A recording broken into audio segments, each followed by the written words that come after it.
Welcome, you're watching Kaleidoscope Life News Capsule. We are driving straight into car assembly plants today because Sri Lanka has given the green light for 4 new plants to begin operations within the next 3 months, and 11 more are registered. Turns out that the government has a plan to grow exports in this sector from 200 million to 1 billion US dollars. But is this growing the local industry or is it draining the treasury? Well, I had a chat with the founder of Sri Lanka, Sheran Fernando, to find out more. So there's a lot of news about the assembly of cars in Sri Lanka. Is this a good thing? If Sri Lanka can't afford to import cars, how is it that we can afford to import parts to assemble a car? Typically, the most efficient way of producing a car is by manufacturing it, that is in the factory, using the robotics and all the economies of scale and efficiency of manufacturing this car in its factory.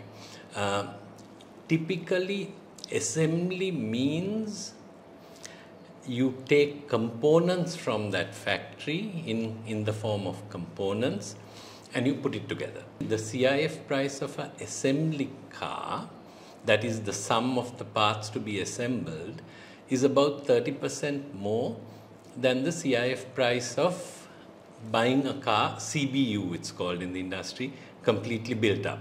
So a car built in the factory costs 30% less than components to assemble a car. If you look at the components that we're adding to this car locally, yes, we're adding tires, fine, that's local value addition. Assemblers would say, oh, we do the seats. But if you look at the seats, every component in that seat is imported.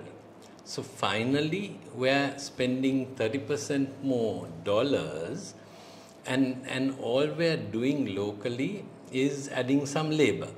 So I really don't think it is efficient to assemble cars locally if they're internal combustion engine cars. If they're electric cars, it's a different story because an internal combustion engine car has 50,000 moving parts. An electric car has 3 generic components: a motor, a battery, and the controller, which is the communication between the motor and the battery. So the controller is a bunch of software.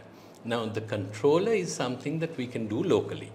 The motor and the battery are generic, so we can import them. There is a lot more scope for value addition in an electric car, and I would be as harsh as to say there is almost no scope for value addition in an internal combustion engine car. It's very, very little, and I don't think it justifies the 30% cost premium. Did you know that Kaleidoscope is on Facebook, YouTube, Instagram, and LinkedIn? So if you like us, do subscribe and follow us.